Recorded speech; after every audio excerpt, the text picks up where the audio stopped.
Coming up on Tech News Weekly, Jason Howell and I kick off the show by talking to Jeff John Roberts, the executive editor at Decrypt.co, about Jack Dorsey and his thoughts on Web3. It's a bit of a soap opera, and am I nomming down that popcorn watching along. Then CNET's own Abrar Al-Heeti, my favorite TikTok correspondent, stops in to talk to us about TikTok dethroning Google as the most popular domain this year. It's all about TikTok trends, what sets TikTok apart, and, well, our favorite TikTok moments from the year, absolutely. Then we lick some screens. I'm going to make you watch to find out what that means. And we sign off by talking about how turns out a lot of people use their Amazon Echo devices for a week or two and then stop using them after that. Stay tuned. Podcasts you love. From people you trust. This is TWiT.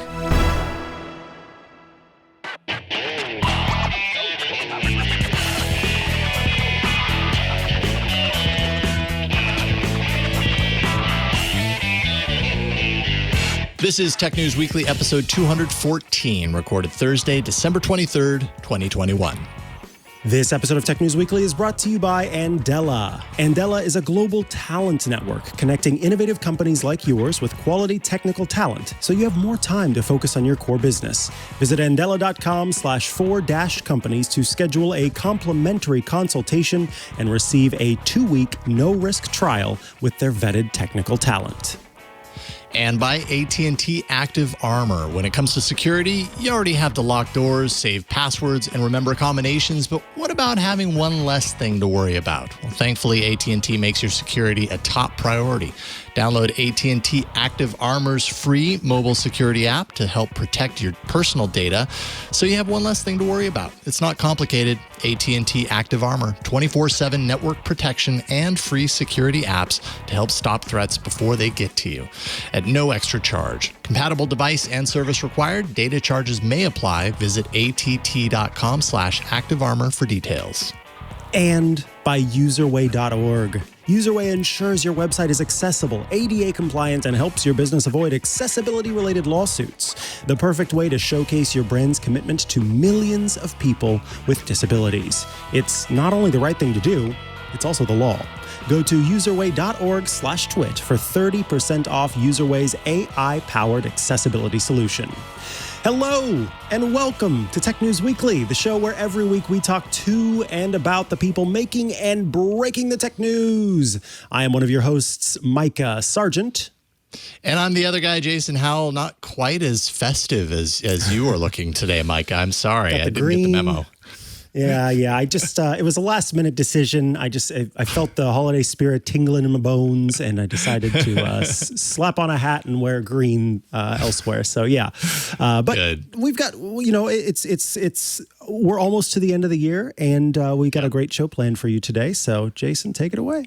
That's right. What better way to start things off than with a little bit of a soap opera? At least it kind of feels like a soap opera. Web3 is getting wild. If you're into that sort of thing, that's what we're going to talk about right now.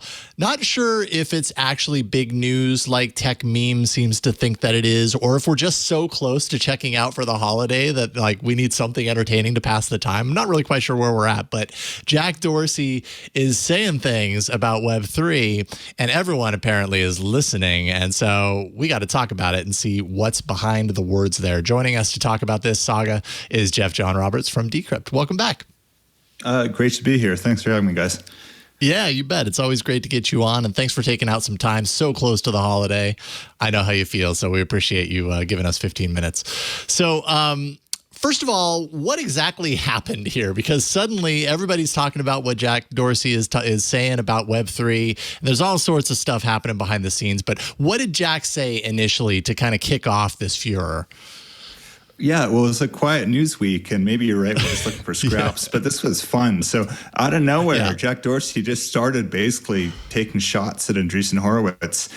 He kicked it off with saying, you don't own Web3, the venture capitalists and the partners do, and basically just kind of calling BS on the whole ethos of Web3, which is frankly kind of refreshing because the chatter has been dominated by Chris Dixon and, the Winklevoss twins and rah-rah, and this was this was some salty stuff. He got into it. And then Chris Dixon, the famous venture capitalist at Andreessen Horowitz, said the line of like, first they mock you, then they fight you, then, and then Dorsey shot back, "You're not Gandhi," which is pretty funny because that famous line, of course, is the Indian civil resistance to British rule and not a bunch of rich venture capitalists playing with tech stuff. So, yeah. And then Elon Musk piled in on Dorsey's side, and then Andreessen Horowitz rallied his allies to shoot back. So yeah, it's just a giant Twitter. I can't say the word something show, but it was fun to watch.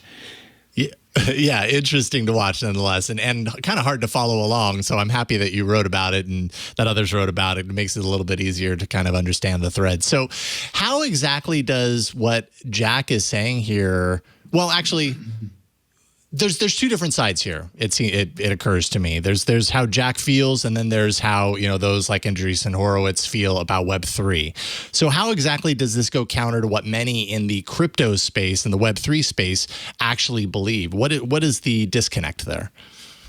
Well, he's basically kind of throwing rocks at their profits, because the official line from Andreessen and a lot of crypto is, we're building a new decentralized web that will replace the tech giants, and it'll be sort of democratic and free for everyone. But Dorsey just called BS and said, hey, if you look at who owns the tokens and all this stuff, it's, Andreessen Horowitz and venture capitalists. So, in one sense, it's just kind of like a cat fight between Silicon Valley famous people.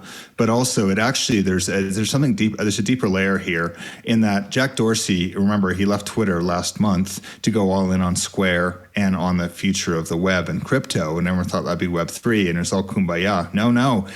Turns out Dorsey's a Bitcoin maximalist who is like Bitcoin only, and just is kind of basically, disparages any other form of crypto. So that's sort of interesting. So the schism was there already, but the Bitcoin only crowd never really had an A-list, executive going to bat for them. And then Dorsey just did this. So it'll be fun to watch. Yeah, indeed. Now, you talked a little bit about kind of venture capital investment into the Web3 space, and I guess explain a little bit, kind of pick apart a little bit how VC investment into something that promises decentralization, how those two things kind of counteract each other or kind of oppose each other in Web3. Well, you kind of put your finger on it. Yeah, it's kind of a contradiction in a sense of new decentralized platform launches, and suddenly they raise $100 million from the same old names on Sand Hill Road, which is weird to watch. And then I think at this point your viewers are probably pretty familiar with blockchains and the basics of of that stuff. And a blockchain, there's a certain amount of tokens they create. Sometimes they pre-mine them, sometimes they distribute them. But in these deals, it's the venture capitalists who are like, okay, give these tokens, we'll decentralize, but by the way, we're keeping 40% of the tokens for ourselves, which gives them huge influence in voting, in wealth, and the rest of it. So I think Dorsey raises a fair point. Yeah. Okay. So, and we know that Jack Dorsey has more of a kind of honed view that's almost very specific to kind of Bitcoin. It's almost like the old school versus the new school seems to be the argument that's raised here, or at least illustrated a little bit more. Dorsey doesn't necessarily like or let's say agree with the Web3 vision. What is if Dorsey was to have his way in this in the development of all this crypto stuff, the crypto world right now, what would that look like compared to what folks like at Andreessen Horowitz are pushing for with Web3? Well, Jack's what they call a Bitcoin maximalist. It's sort of a silly word, but the crypto crowd throws it around as sometimes an insult. Some people are proud to be it. But it has big implications for the next phase of tech. And the reason is Jack wants to build all of the stuff around Bitcoin, which he says is the original, the best, the most decentralized network. No one controls it. But there's an issue in that Bitcoin just is not nowhere near as versatile as something like Ethereum or one of the newer chains like Solana.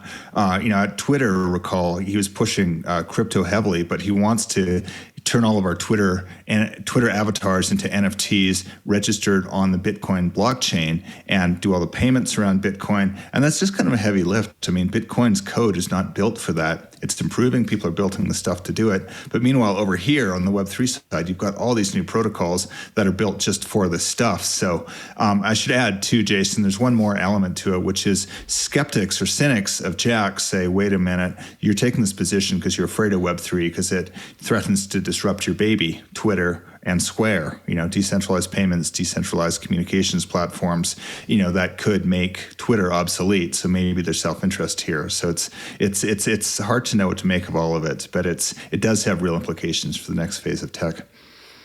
So then on the flip side, I guess give a little bit of insight into what if the Web3 proponents have their way as far as the development of this, how does that counter against what Jack Dorsey is pushing for? What does that look like? And could you ever see anywhere in the near term Dorsey kind of mea culpaing and coming over to the dark side, as it were, if it really is in those terms? Not at this point. He's still going all in. I mean, he's insulting every venture capitalist in Silicon Valley, which is kind of fun, actually, because normally these people all kiss each other's ass constantly, and so it's kind of it's interesting to watch him throw down like this. In terms of will he join the other side, I don't know. I think the other side has got the momentum on him. There's so much money in Web3, and a lot of the tech is pretty cool. I think the decentralized promise is overstated, and Dorsey's right to point out the hypocrisy. So I think this is healthy.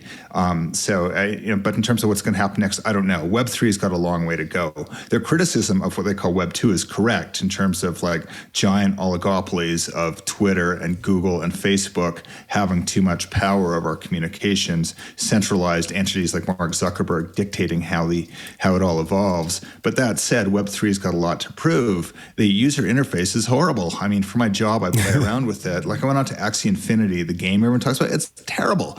I had to transfer money from one wallet to a MetaMask wallet, then to a bridge, then to another. And all the way, every time I transferred it, it stole $50 from me. And then I get to the game and they're like, oh, to play this, you have to buy 3 of these NFTs for $100 each. And it's just it's I will take the giant tech. Censor me, oppress me, whatever you want to do. Just don't make me use this interface. So I don't know. It kind of sounds like the future to me. That sounds pretty optimistic and awesome. And I mean, we are at the end of the year. Obviously, there've been a lot of keywords, hot words like metaverse and everything throughout the year. Web3 is definitely one of those keywords that's going to follow us into this next year. We're going to know and understand a lot more about the development of everything in crypto and beyond, and what this actually means to use the blockchain in all of these different ways. Will it ever get friendly? On the user side of things, which I think is part of what you're alluding to. It's kind of a mess right now. And so if it is the future, there's a lot to clean up in order to make it plausible for it to actually take over the way Web2 did back in the day. Would you agree? Oh, absolutely. Yeah. And I think this fight is healthy because there hasn't been enough people calling BS on the Web3 vision.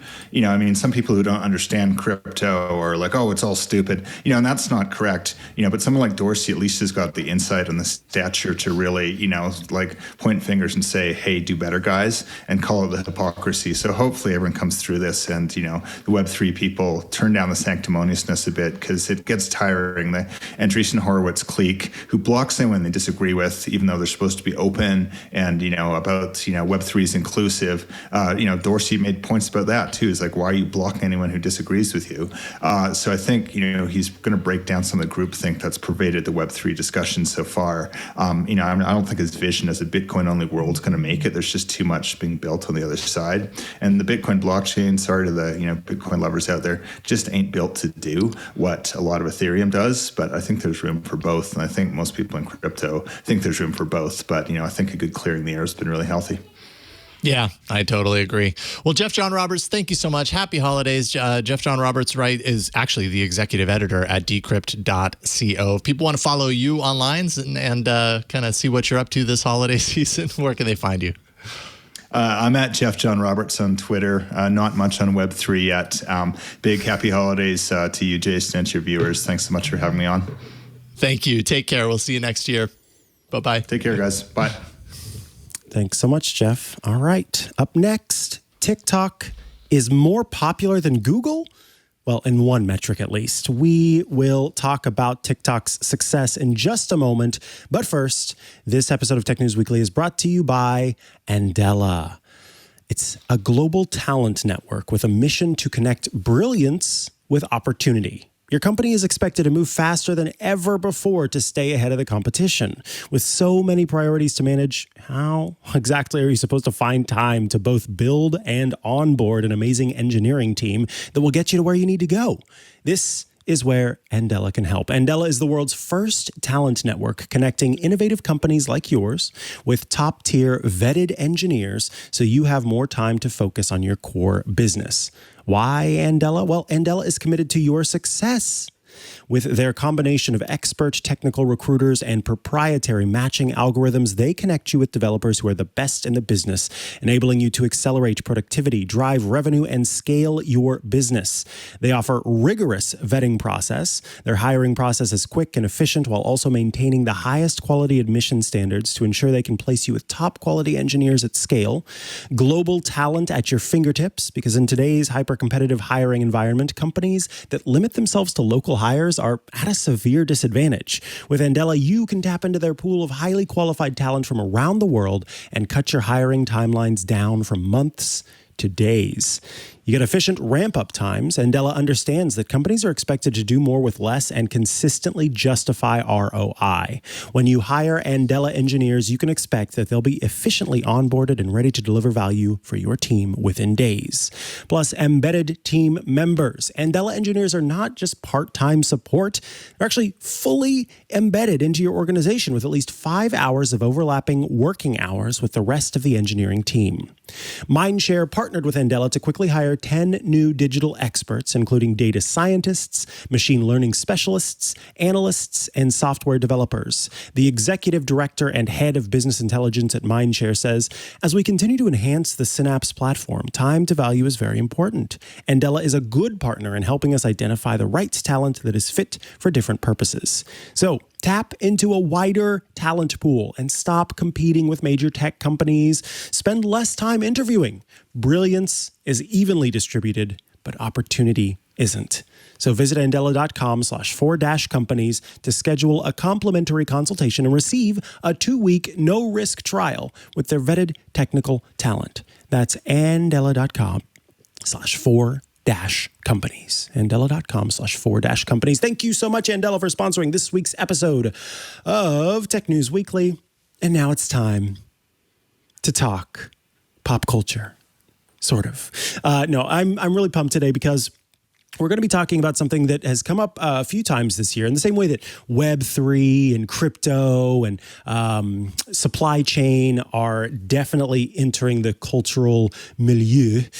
There is also the word or words, I guess. I don't know. It's a phrase, whatever. It's tick and it's talk. It's TikTok. And TikTok is growing all the time in popularity. And, you know, there are some people out there who are like, I don't even know what TikTok is still.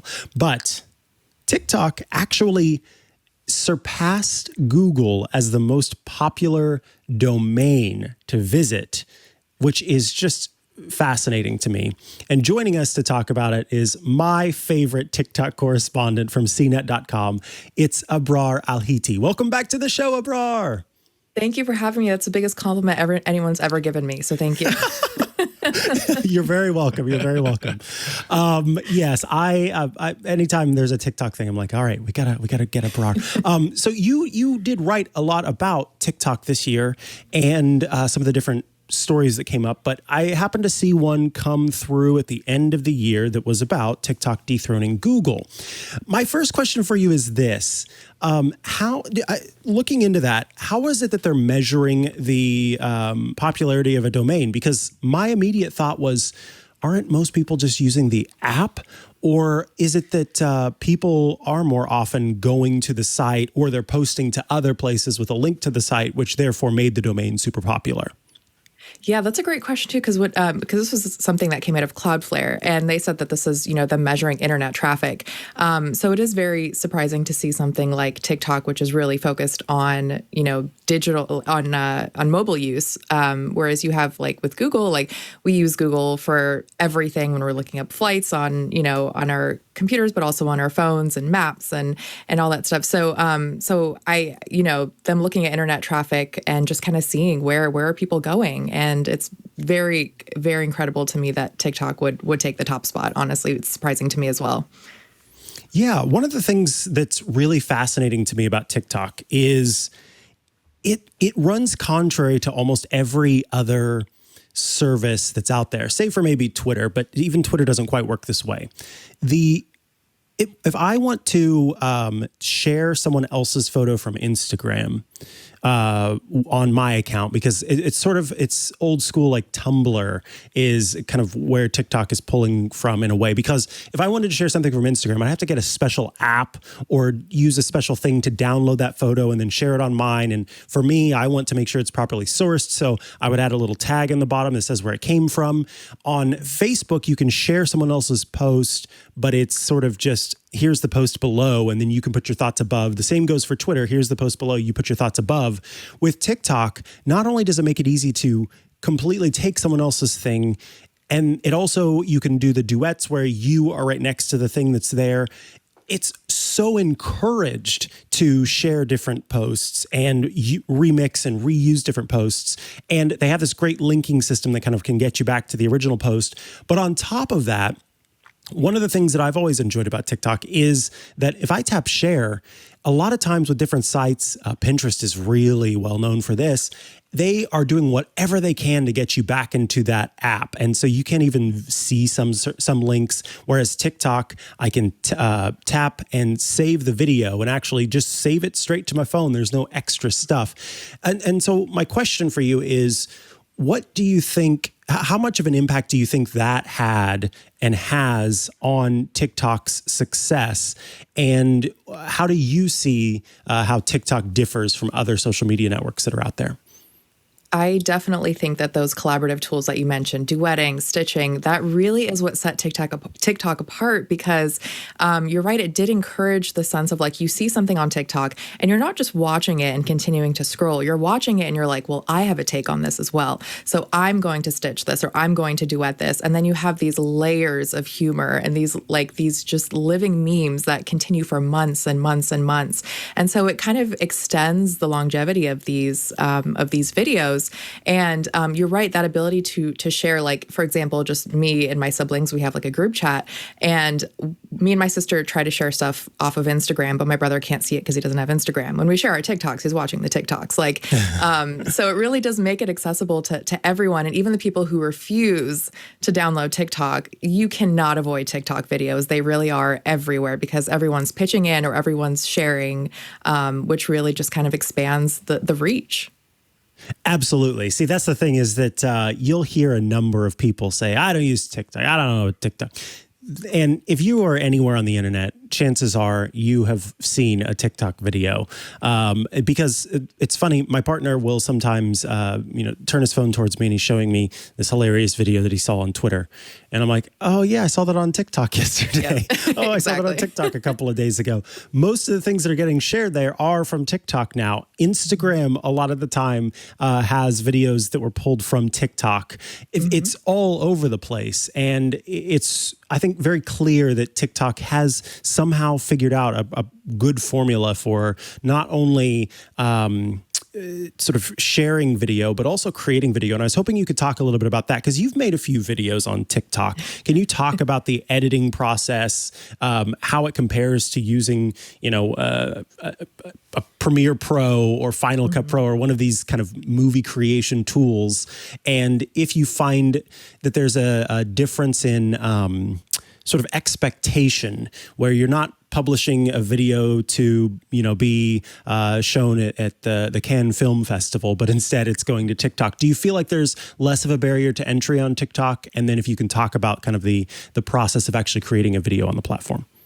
Yes, I think TikTok has definitely perfected, they've really created a platform that makes it so easy to create content because, they have all these like green screen, for example. So you can like project a screen, like an image behind you, and you can do whatever you want with that. So that opens the door to creativity, and you don't need a lot of tech expertise. You just push a button and it's like, oh, the background looks like this, or you push another button, oh, my face looks like this. And so I think a lot of the other platforms, I think like Instagram, for example, is playing catch up, because you see a lot, Reels will roll out some feature that it's like, oh yeah, TikTok had that several months ago.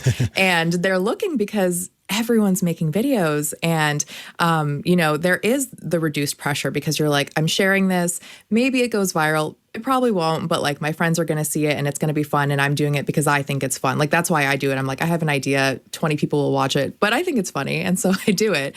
But it really does make the process so easy, because if you asked me to like edit a video on my computer and like open up Premiere, it's been years since I've done that, since like journalism school. So, with TikTok, it's like, I'll do it on my phone. It takes 2 seconds. I can do slow-mo effect. I can do whatever I want. And that's why a lot of people are turning to it. It really does simplify the process.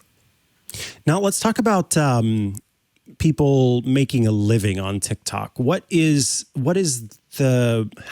it that folks tend to make a living on TikTok, where they can kind of, leave everything else behind and be on there? Because I just saw you published an article, looks like today, 20 viral TikTok products to add to your shopping list. So in some cases, it's deals with product makers. How does it work? And is it any different from the sort of influencer culture that's on other platforms?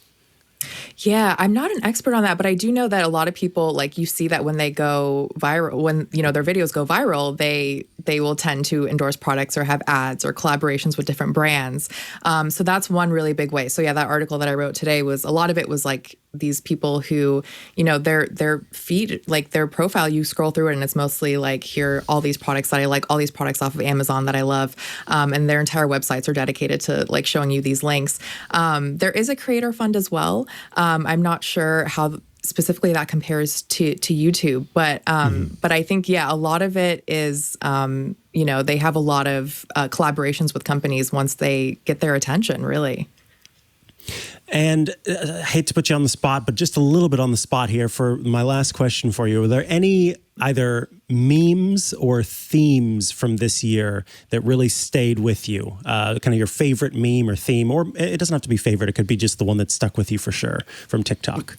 You're not throwing me on the spot at all. This is the best thing to talk about. I loved Couch Guy. So Couch Guy, just a quick synopsis. It was basically a video of this girl who went to go visit her boyfriend at college. And it was supposed to be like a heartwarming video, but she walks in and he's like on a couch with like 3 other girls. And he was like, didn't seem that excited. And so the entire TikTok community decided that they were going to do play-by-plays and breakdowns of like why they think this guy is cheating on her.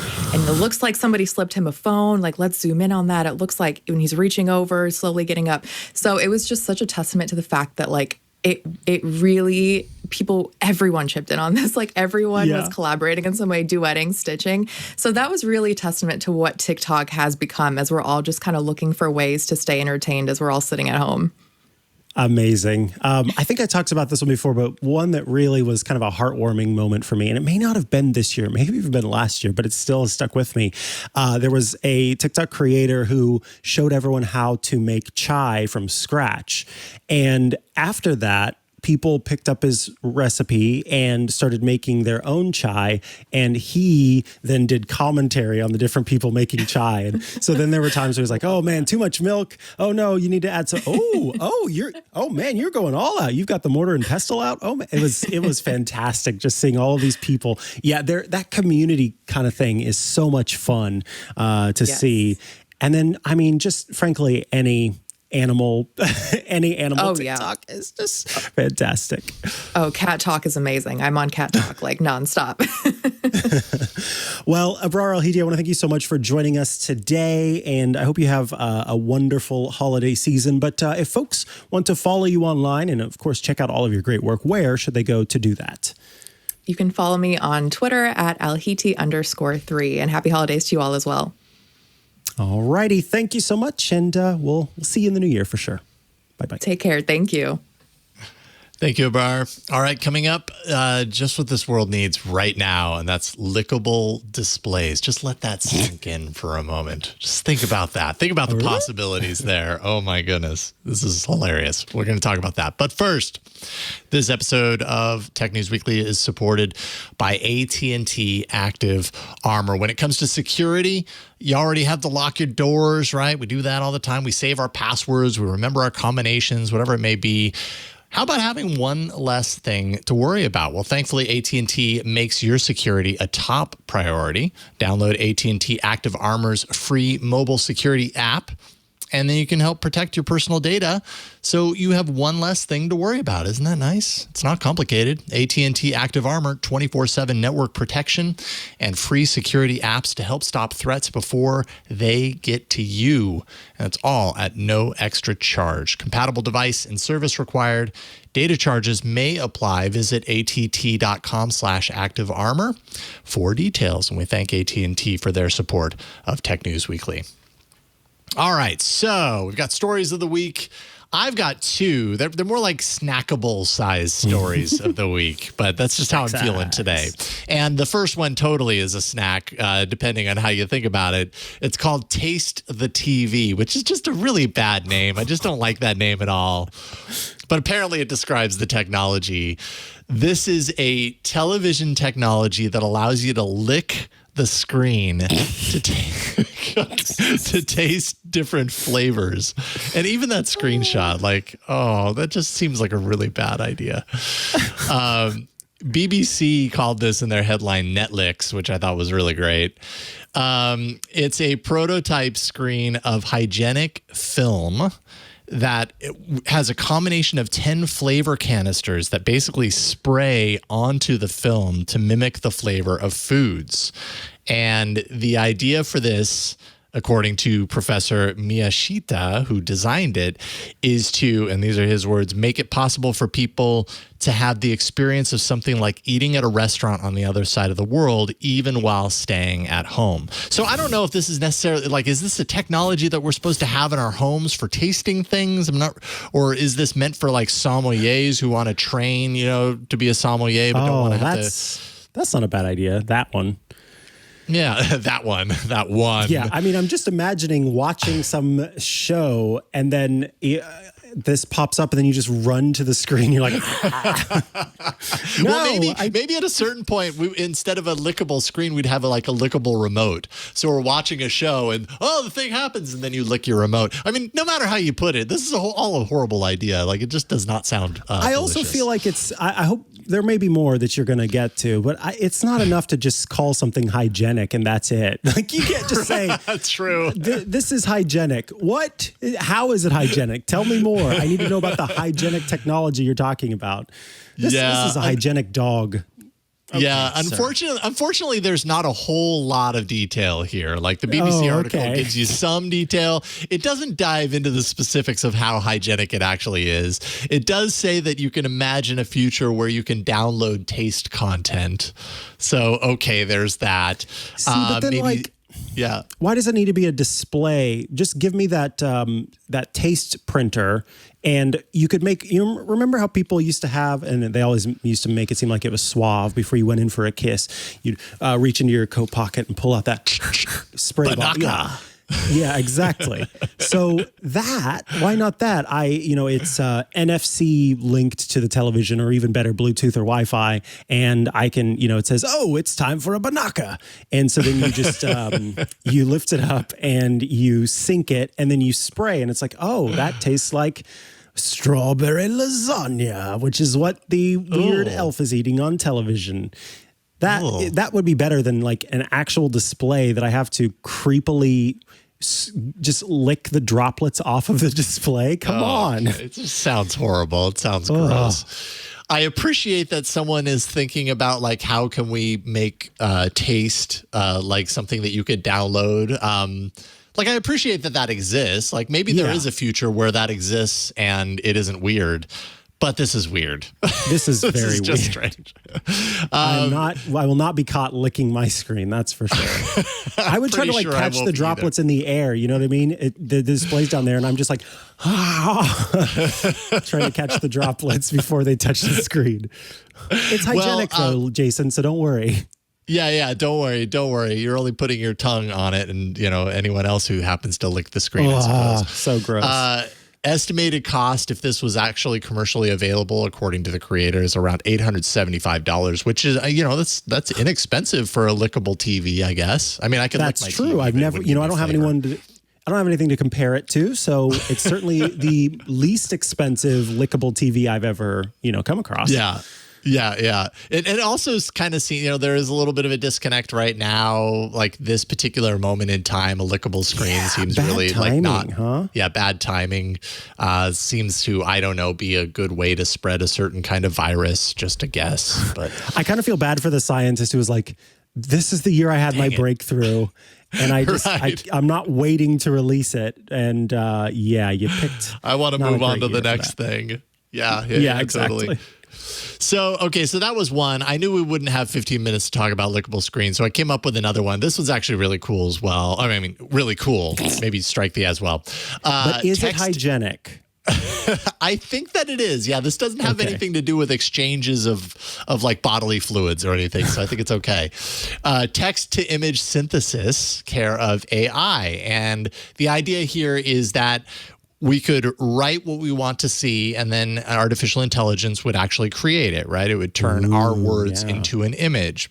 And this is not new. Previously, this kind of system has existed, but it's been pretty underwhelming.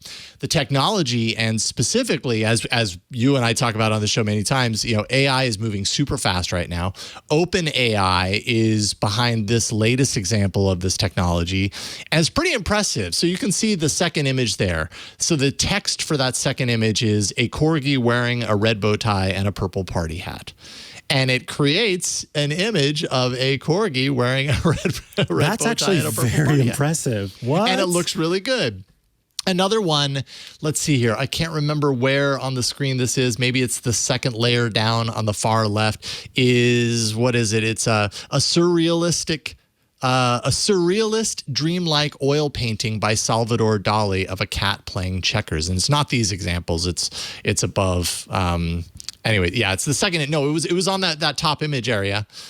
Keep going up. Yep. Okay. The basically it's the fifth image. Yeah, there you go. It's that image right there. Oh, so wow. Someone saying a surrealist dreamlike oil painting by Salvador Dali of a cat playing checkers, which has a whole lot of different layers going on in it, right? Yeah. It's like it's a style. It's a subject, artist, the cat. The subject is doing something. Checkers. It's surrealist, so that kind of gives an idea of like what it shouldn't just be a black and white photograph. In other words, it should be, or maybe yes, but in a different sort of way. OpenAI basically takes these prompts and nearly instantly churns out its own original interpretations. Is there sort of an online thing where people can try it, or is it only? Oh no, they don't. Yeah, they don't mention that in this article. That would be really cool to be able to go there. I mean, can you imagine? Then you're not really looking necessarily for art. I mean, at that point, you really wouldn't have to pay for art that you want to use, right? Because I mean, I guess if you're using someone's system, maybe you would have to pay for the license to use their system, but the images aren't copyrighted because they never existed, and now you're creating them with. It's like the AI. It's like the monkey that took a photo of itself, and there was that whole disagreement on if the photographer who owned the camera got the copyright or not. If an AI creates your next piece of artwork, is it yours or is it the AI's? You wrote the prompt, but it created the prompt. Yeah, that's a good question. I think this is gonna play out. Yeah, we're gonna see where this goes, because I mean, obviously, this is one of those examples of if we're here now, imagine where we'll be in 5 years. Let's say with the development of this technology. Can we zoom in on that corgi one, especially the corgi in particular? I mean, it's like if I were to go into Photoshop and gather all of those images together and make it, and all the person had to do is type in that thing and then it pulls up. Like, that's what it is. That's very impressive. Yeah, it is impressive. Now, keep in mind, as with any AI technology, right, this is all based on the training pool of images, right? Mm-hmm. So to kind of demystify it a little bit based on my understanding of what I read, a lot of this stuff isn't like created from scratch, right? Like it's all based on the training pool. So when you say a corgi wearing a purple party hat and a red bow tie, there's probably something in the training pool that resembles a corgi. And so it's pulling from that to kind of give you the corgi representation. You know what I mean? It's not creating these things out of thin air. So, and one example of how that's limiting is they asked for a car with triangle wheels, and supposedly the system was unable to give anything that looked any sort of real because there was just no comparison. Like there is no car or no wheel that is the shape of a triangle in the data set, and so it didn't know what to do. So it is still based on something, but the fact that it can do this nearly instantaneously, and the fact that it can do this and produce multiple versions at, in any go. So if we are in a position of creating content that we need imagery for, and we have a system like this, have the system create 20 images of a corgi wearing a party hat and a bow tie and pick the best one, and it does it instantly. Like that's a cool thing to have at your fingertips. What's his name that did the Marilyn Monroe Andy multicolor dealie? Yeah, Andy Warhol. That's like an Andy Warhol machine right there. Yeah, no kidding. 15 different corgis wearing different colored party hats, and it didn't take me any time at all. Yeah, fascinating stuff. So I make no, it's not surprising at all. I've talked about it so many times on this show that the developments around AI are, can be troubling in some facets, but in other ways, like especially when it comes to creativity, I'm always gobsmacked by how that's developing, because it really is kind of getting to the point, and has been for a while, where these systems can create things that would be next to impossible for the human eye to be able to tell apart from somebody else's creative work. And if that's the case, then we're going to be in a position, if we're not there already, where computer imagery, images, like completely original images created by a computer or music created by a computer, can stand up to the real stuff. I mean, a lot of people would push back on that and be like, no, but there's a human element, blah, blah, blah. But I mean, some of the stuff that I've seen is like, okay, well, that's cool. That looks amazing in and of itself. And if you hadn't told me that a computer created it, I'd still want to hang it up on my wall. If you hadn't told me that a computer, exactly. That's the thing, is that it's, and also there's some argument to be made that just because a computer created it, who created the computer? A human did. So yeah, that's true. That's a good point. Until the computers are making themselves, in which case you still can say that we created the computer that created another computer. So there's still the human element involved because it started with us. And in this case, the data set contains stuff that started with us. Yeah, indeed. Exactly that. So anyways, those are my little snack stories of the week. There we go. I'm done. Up next, don't feel bad if after you unwrapped a certain speaking device from Amazon that a week later you stopped using it, because it turns out you're not alone. We'll get to that in just a moment, but first I want to take a quick break to tell you about userway.org. Userway is really awesome for what it aims to do.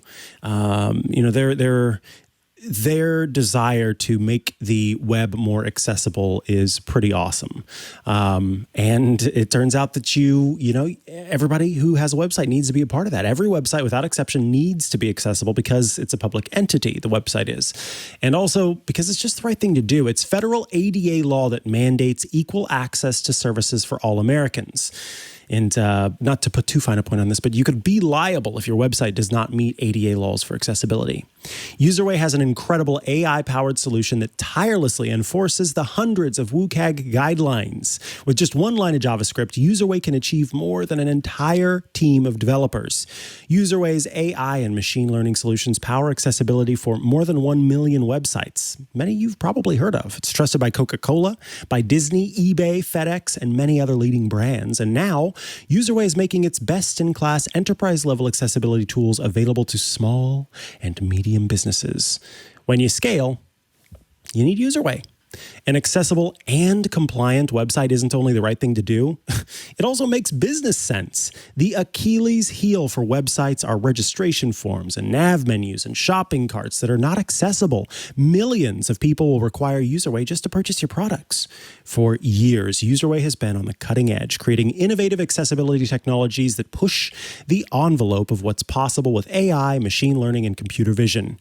Userway's AI automatically fixes violations at the code level, and here are some of the things that Userway does. It auto-generates image alts, so it will write those image descriptions for you so that someone can know what's on the page, even if they're not able to view the image. It remediates complex nav menus and ensures that all pop-ups are accessible. It fixes vague link violations and fixes any broken links. It also ensures your website makes use of accessible colors, and this is pretty neat too, while it remains true to your brand.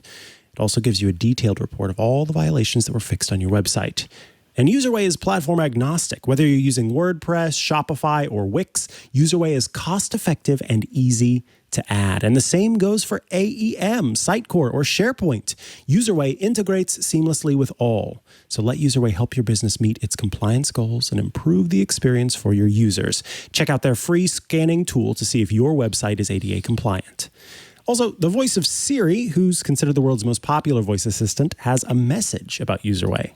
Userway is trusted by more than 1 million websites and 60 million users with disabilities. Visit userway.org to learn how one line of code can make your website accessible.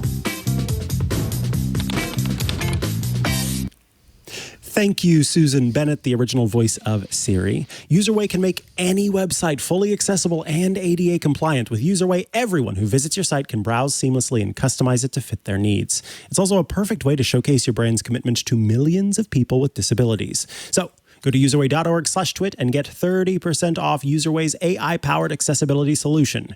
Userway, making the internet accessible for everyone. Visit userway.org/twit today. Thank you, Userway, for sponsoring this week's episode of Tech News Weekly. All right, I thought this was a really interesting story in Bloomberg Business Week, and it is about Amazon's Alexa devices. So I have purchased an Alexa device for my mom in the past, and I know she used it for quite a while, and I think she still uses it for music. But the other tools and capabilities that it has, not so much. And it turns out, according to this piece where Bloomberg Business Week was able to see some internal data, each holiday season since 2015, Amazon has counted on selling a bunch of its Alexa voice-controlled smart speakers, but for almost as long, it's known that the device has trouble holding customer attention even into January. There have been years when 15 to 25% of new users were no longer active in their second week with the device. So let me be clear about that. That means that they opened the device, they used it for a week, and then they stopped using it after that, and it just sat there. It shows the share of users of each Alexa device who use it each week. Most of them are devices with a screen, then the Echo, and then the Echo Dot being the smallest amount. Now, for its part, Amazon did respond via spokesperson to say that the assertion that Alexa growth is slowing is not accurate. The fact is that Alexa continues to grow. We see increases in customer usage, and Alexa is used in more households around the world than ever before. So here's the thing about that. All of those things are true in the sense that they are seeing increases. It's just 1.5 to 2% increases in use over time.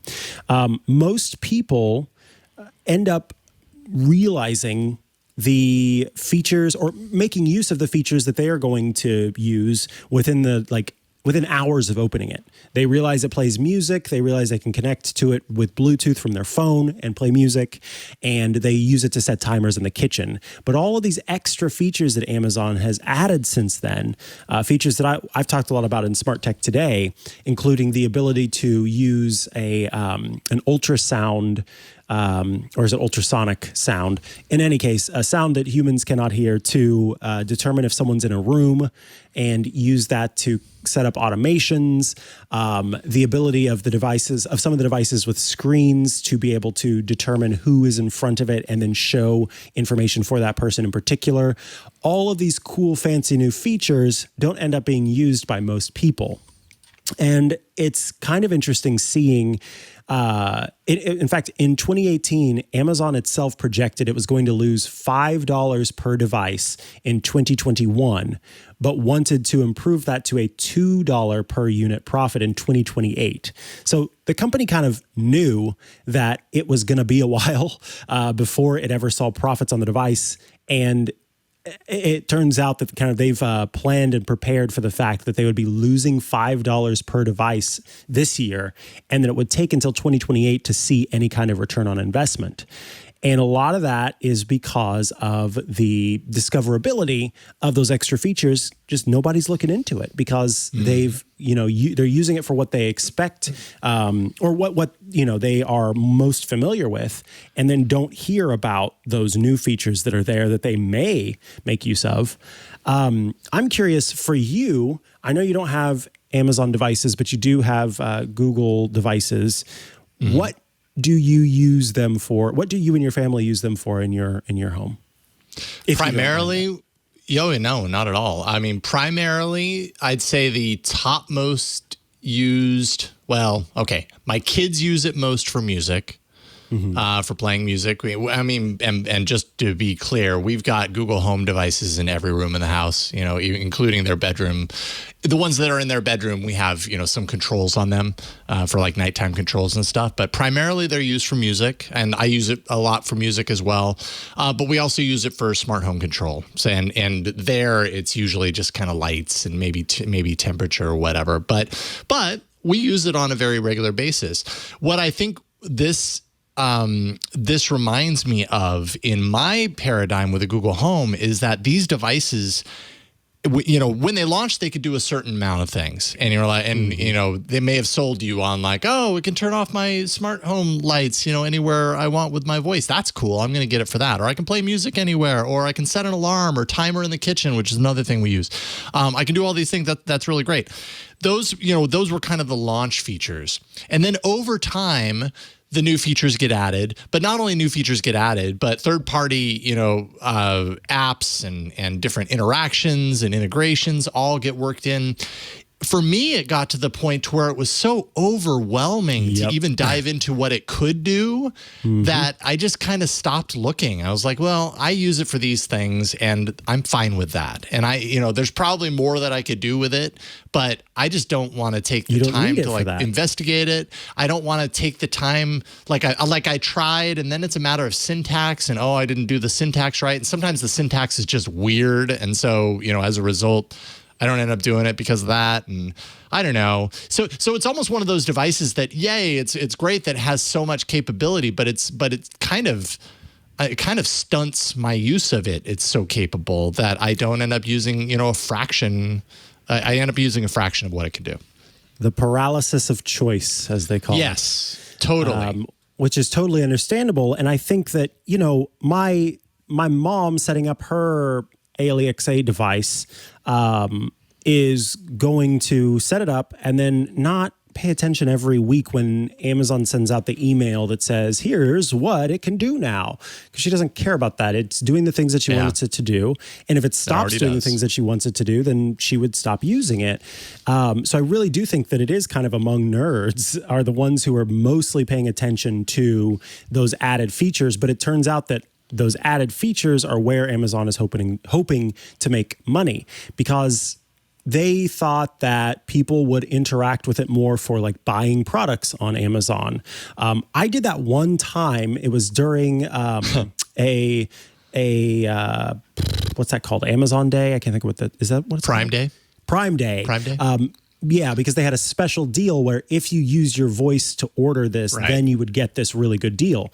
So I did that one time for that, and then I haven't used it since because I don't. And that was designed to train you to use it so that you would use it again. Yep, exactly. And so I don't use it for that at all.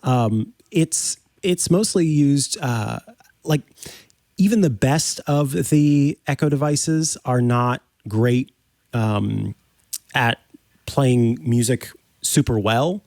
And I also, live attached to other people. By that, I mean like the house is attached to other people. Whereas before, when I lived in Missouri, I lived in a home that was just all my own, detached. And so I'm also very conscious of playing music out loud in general. I tend to listen with headphones or earphones and that kind of thing. So I don't really use them for music either. I occasionally use them for timers. But then some of the other stuff, obviously, that I do that is more nerdy. But yeah, I also don't. And it turns out that Amazon on the inside, in looking at this, said that they feel that their big hurdle is the privacy concerns, which is understandable. Given what, how everything kind of broke down and how now every time they talk about a new product, they talk about how it's designed to protect your privacy.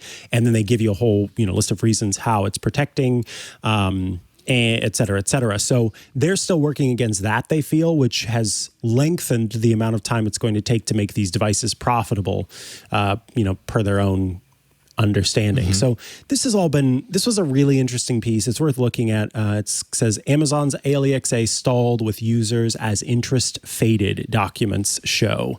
And yeah, it talks about some internal memos that cover all of this. But I'm not surprised that most people are using these devices for kind of what we see them used for most regularly, which is music playing, timers, and occasionally trying to prove our partner wrong with whatever trivia that you ask. So it's like, no, I know that Rihanna is 9'2", not 8'4", and then you ask the device, and then you get to go, so that's pretty much all they're used for.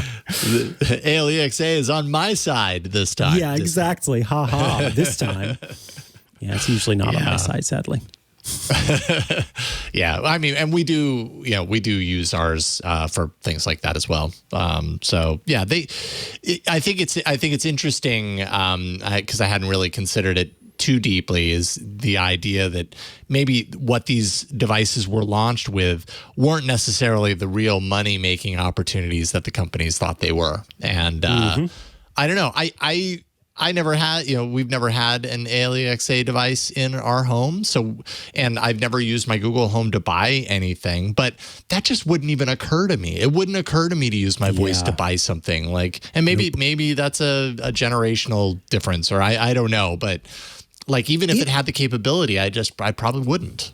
I would like to talk to someone who does it, just because I find it interesting that some people do that. For me, it's a matter of finickiness and then also trust and control. I need to, if it's going to be coming out of my pocket, out of my not physical pocket, but my digital pocket, I guess, I need to make sure that it's the right thing. And if it's wrong, how do I cancel it? It's too much sort of overhead that makes it not worth messing around with, except in that very particular case where it was here is the exact phrase you need to say, and then you're going to get 50% off of this, product. And it was going back to it, it was a squeaky toy for my dog, but I didn't realize the scale of said squeaky toy. So when it came, it was larger than he was, which was really funny. That's exactly it. That's the example right there, right? Yeah. If you had seen it, it would have been a different story. You would have known immediately. But if it's just, words coming through a speaker, there's only so much we can visualize without, seeing it with our own eyes. Yeah, it's totally a matter of trust. Yep. Totally agree. All right. That's that on that.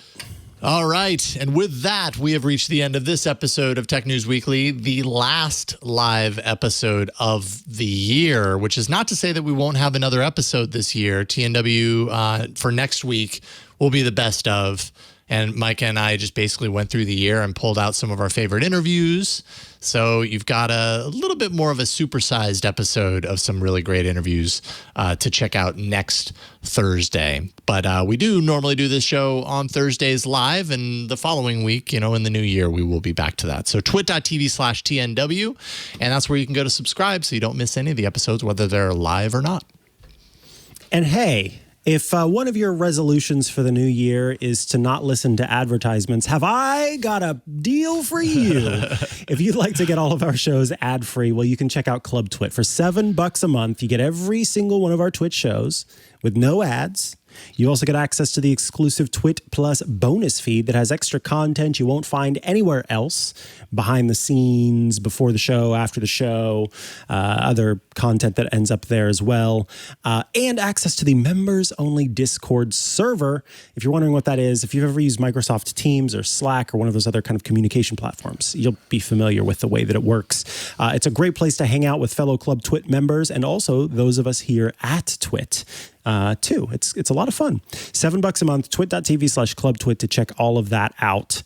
And yeah, we hope you enjoy. There've been a lot of great things happening this year with Ant Pruitt helming the editorial side of things there. Lots of great stuff. We also heard that some people wanted to just subscribe to individual shows and not worry about all the rest of it. So you can, if you're listening in Apple Podcasts, for $2.99, you head to Apple Podcasts, you find the audio version of the show, you click to subscribe or tap to subscribe, and $2.99 a month will get you the ad-free version of the audio podcast. If you want to follow me online, I'm at Mikah Sargent on most social media networks, or head to chihuahua.coffee. That's CHIHUAHUA.coffee, where I've got links to the places I'm most active online. And you can check me out for now, not on Saturdays on the Tech Guy because of the mask mandate that's in place, but in the new year, back on the Tech Guy and on Tuesdays on iOS Today. Plus, you'll see me later today on Smart Tech Today. Jason Howell, what about you? Yeah. Well, at Jason Howell on Twitter, of course, doing all about Android. But again, next week's episode, best of. So picking up on some live episodes starting a week from next Tuesday in the new year. I did want to plug real quick. I am going to be taking part in the 7th annual Diamond Club New Year's Eve Streamathon. And never done this before, but I'm looking forward to it. It's an extralife.org fundraiser. It happens on New Year's Eve. It extends, I think it's like 24 hours. And the whole idea is that this is a live stream that you can connect to so that you don't have to be alone on New Year's. If you've got nothing going on, and maybe you have no one to spend New Year's with, well, hey, there's a bunch of people, myself included, also my co-host on All About Android, Ron Richards. We're going to be on at 10:30 a.m. Pacific on New Year's Eve. And it's all a fundraiser to raise funds for Children's Miracle Network Hospital. So I'm really looking forward to that. We're probably going to keep things in the Android realm, but we'll go wherever. It's all about also engaging with the folks who are there. So it's not just us talking at you, it's us talking with you. So, chatting with you. If you've got questions, we'll answer them and everything. It's kind of like an expanded AMA, but it can be really whatever we want it to be. So go to dcstreamathon.org. That's where all the information is for this event, dcstreamathon.org. And yeah, carve out some time on New Year's Eve and into New Year's, actually. And there will be a fun live stream with lots of different people every hour, bringing in new stuff to spend your New Year's with. So that's what I'm looking forward to. Yeah, looking forward to it. Big thanks and gratitude to everyone who helps us do this show each and every week, all year long. John Ashley, Burke, John Slanina, everyone at the studio enabling us to do Tech News Weekly. We could not do it without y'all. And thank you for watching and listening. And thank you, Mikah, because I enjoy doing this show with you. So I'm very grateful to have the opportunity to do this with you. I agree. But thanks to everyone for this show, and we'll see you next year on Tech News Weekly. Take care of yourselves. Happy holidays. Bye, everybody. Happy holidays. So you got yourself the brand new latest and greatest iPhone or Samsung smartphone because you heard about all of the beautiful photography those things can create. But for some reason, you're just not quite getting it done when you try to make your photos. Or you got yourself a brand new camera because you were interested in getting started in photography, but your little new inexpensive camera still isn't quite cutting it.